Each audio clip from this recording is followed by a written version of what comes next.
मेरे YouTube channel वाले सभी भाइयों को, सभी साथियों को नमस्कार है। मैं एक सैनिकों के सम्मान में कविता पेश करती हूँ।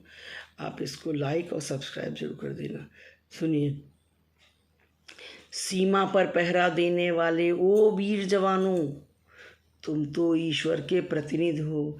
ईश्वर को मैंने देखा नहीं, शायद तुम ही ईश्वर हो।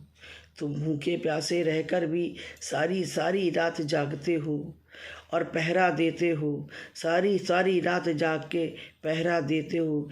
इसलिए हम चैन से सोते हैं क्योंकि तुम पहरा देते हो। इसलिए हम चैन से सोते हैं क्योंकि तुम पहरा देते हो। सर्दी गर्मी बरसातों और बर्फीले तूफानों में तुम कितने कष्ट उठाते हो, फिर भी पहरा देते हो। जाने कैसी वो माताएं हैं जो तुम जैसे लाल जन्मती हैं, और जाने कैसी वो बालाएं हैं जो तुम संग ब्याह रचाती हैं। मेहंदी भी नहीं छूटती है, सीमा पर तुम्हें भेजती हैं। सीमा पर तुम्हें भेजती हैं। चूड़ी बिंदिया सिंदूर बिछुए वे सब न्योछावर करती हैं। मैंने पूछा एक सैनिक से तुम क्यों कर ब्याह रचाते हो। एक भोली भाली कन्या का जीवन क्यों दांव लगाते हो। एक भोली भाली कन्या का जीवन क्यों दांव लगाते हो।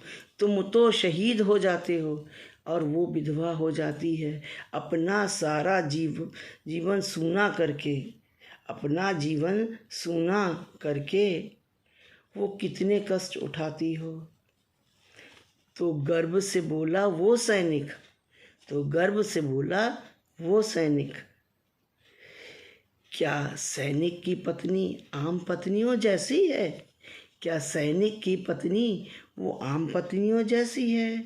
वो देशभक्त की पत्नी है, वो तो सन्यासिन जैसी है।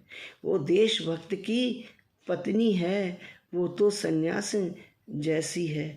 मैं मरकर भी देश को कुछ दे जाऊंगा, अपने जैसा अपना बेटा बेटी इस देश को दे जाऊंगा।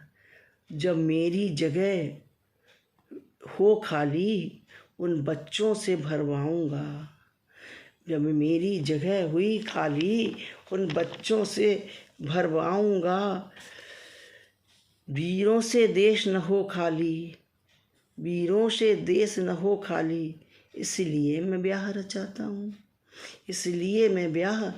रचाता हूँ। अब नहीं पूछना आंटी जी, मैं क्यों कर ब्याह रचाता हूँ। अब किसी सैनिक की पत्नी को विधवा नहीं कहना।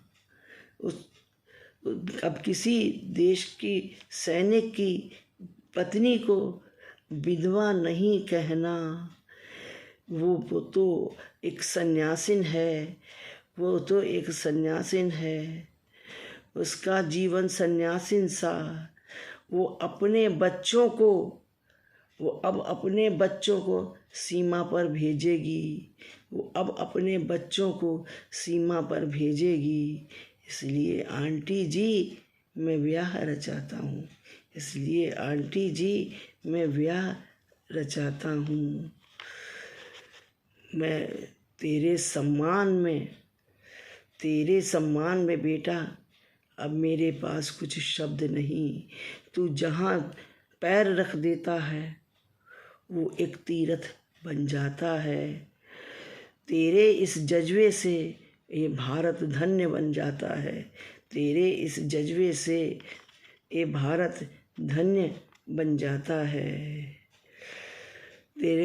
तेरे को मैं सत नमन करूं, और तेरी माता और पत्नी को मैं सत नमन करूं।